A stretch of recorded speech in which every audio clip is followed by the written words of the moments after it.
विजयनगर। नाम में ही जीत है, विजय का शहर। पर सोचिए, क्या हो अगर जीत का ये शहर ही इतिहास के पन्नों में कहीं खो जाए। आज हम एक ऐसे ही भूले बिसरे साम्राज्य की कहानी में उतर रहे हैं। जरा इस सवाल पर गौर कीजिए। कल्पना कीजिए एक शहर की जो इतना बड़ा, इतना विशाल था कि उसकी तुलना प्राचीन रोम से की जाती थी, और फिर एक दिन वो बस गायब हो गया। ये कोई मनगढ़ंत कहानी नहीं है, बल्कि दक्षिण भारत के इतिहास का एक सच है, एक भूली हुई हकीकत।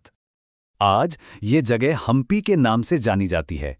खूबसूरत खंडहर जो स्थानीय देवी पंपा देवी को समर्पित हैं। लेकिन हर पत्थर के पीछे एक शानदार साम्राज्य की कहानी दफन है।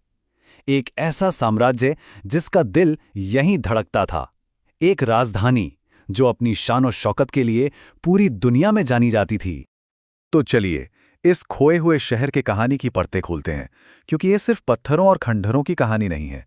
ये एक पूरी की पूरी सभ्यता की दास्तां है जो भुला दी गई। तो ये साम्राज्य था कैसा? इसकी शुरुआत हुई करीब 1336 में। हरिहर और बुक्का नाम के दो भाइयों ने इसकी नींव रखी, और देखते ही देखते अपने सुनहरे दौर में ये कृष्णा नदी से लेकर दक्षिण के आखिरी छोर तक फैल गया। लेकिन फिर आया साल 1565। एक भयानक हार, और इस शानदार राजधानी को लूट लिया गया। धीरे धीरे ये शहर वीरान होता गया, और बस खंडर बाकी रह गए जिन्हें आज हम हम्पी कहते हैं। अब सवाल ये उठता है कि अगर ये शहर इतना बड़ा था और फिर खो गया, तो इतिहासकारों ने इसकी कहानी को दोबारा जोड़ा कैसे? ये किसी जासूसी से कम नहीं था, एक ऐसी पहेली जिसके टुकड़े 200 सालों तक धीरे धीरे मिलते रहे। कहानी शुरू होती है साल 1800 में, जब ईस्ट इंडिया कंपनी के एक अफसर कर्नल कॉलिन मैकेंजी ने पहली बार इस जगह का नक्शा बनाया। फिर तो जैसे एक सिलसिला शुरू हो गया।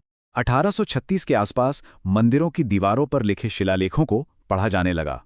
फिर 1856 में फोटोग्राफरों ने इन खंडरों की तस्वीरें ली, जिससे दुनिया भर के विद्वानों तक इसकी खबर पहुंची। और फिर लंबी कोशिशों के बाद 1976 में इसे राष्ट्रीय महत्व का स्थल माना गया, और 1986 में यूनेस्को ने इसे वर्ल्ड हेरिटेज साइट का दर्जा दिया। सोचिए, 200 साल लग गए इस खोई हुई विरासत को उसका सम्मान दिलाने में। तो इतिहासकारों ने इस्तेमाल क्या किया? उनके औजार क्या थे? देखिए, उन्होंने कई अलग अलग चीजों को जोड़ा।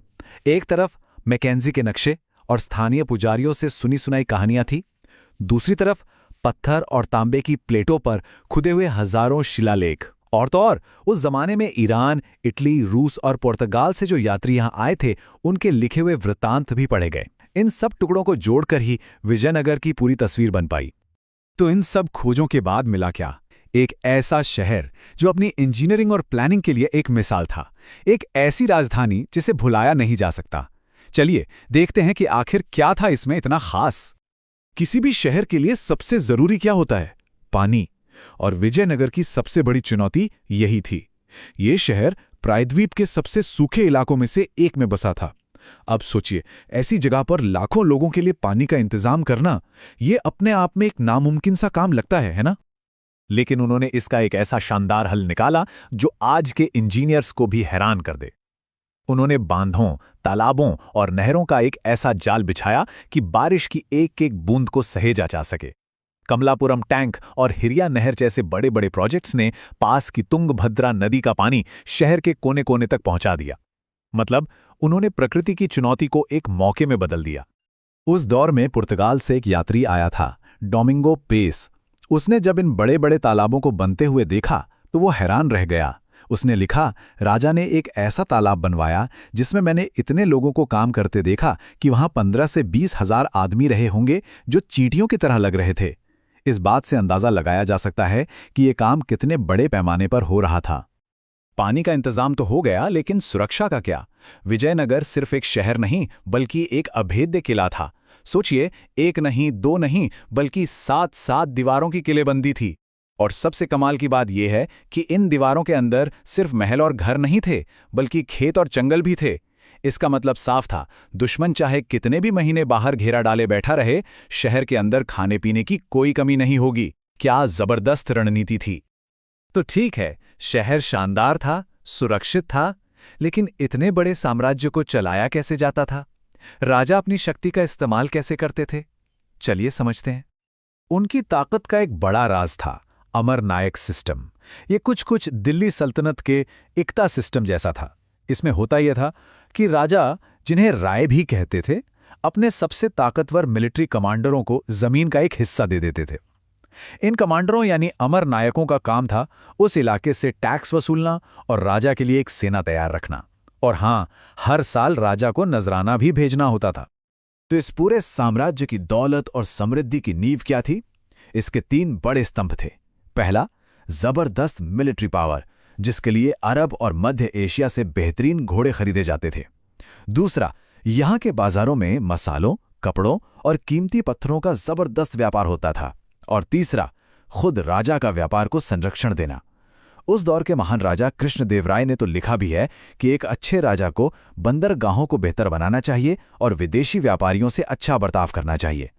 और अपनी ताकत और शानो शौकत दिखाने का सबसे बड़ा मौका होता था महानवमी का त्योहार। ये कोई छोटा मोटा त्योहार नहीं था, पूरे 10 दिन तक चलने वाला एक भव्य आयोजन। इसी दौरान राजा अपनी सेना, अपने धन का प्रदर्शन करते थे और पूरे साम्राज्य से आए अमर नायक अपनी वफादारी साबित करने के लिए कीमती तोहफे लेकर हाजिर होते थे।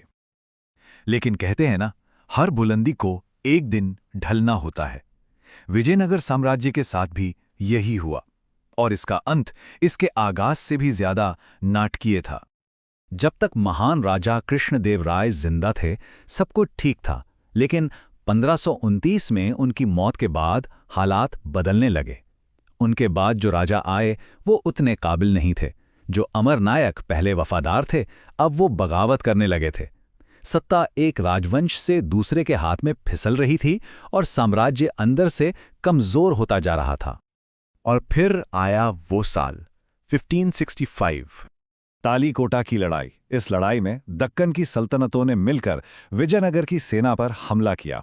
उस वक्त सेना की कमान मुख्यमंत्री राम राय के हाथों में थी, लेकिन नतीजा एक भयानक हार थी। ये एक ऐसा झटका था जिससे साम्राज्य फिर कभी उभर नहीं पाया। हार के बाद जो हुआ वो और भी भयानक था। जीतने वाली सेनाओं ने विजय के शहर को महीनों तक लूटा, उसे तहस नहस कर दिया। कुछ ही सालों के अंदर वो शानदार शहर एक वीरान खंडहर में तब्दील हो गया। आज सदियों बाद जब हम उन खंडरों को देखते हैं तो वो हमसे फुसफुसाकर कुछ कहते हैं। विजयनगर की कहानी हमें इतिहास के बारे में और जो कुछ भी हम खो चुके हैं उसके बारे में बहुत कुछ सिखाती है। देखिए, जब हम हम्पी जाते हैं तो हम असल में क्या देखते हैं? पत्थर के मंदिर, पत्थर के महल। लेकिन ये तो सिर्फ ढांचा है, एक कंकाल। जैसा कि इस साइट पर काम करने वाले महान पुरातत्वविदों ने कहा है, हमें उन सब चीजों की कल्पना करनी होगी जो अब नहीं है। लकड़ी के खंभे, छतें, खूबसूरत नक्काशी वाले ब्रैकेट। असली शहर इससे कहीं ज्यादा जिंदा दिल और रंगीन रहा होगा। तो हम्पी के पत्थर हमें एक कहानी तो सुनाते हैं, लेकिन क्या ये पूरी कहानी है? शायद नहीं। अतीत की ना जाने और कितनी ही अनकही कहानियां, कितनी ही फुसफुसाहटें इन खंडरों में आज भी दबी पड़ी हैं, जो बस किसी के सुनने का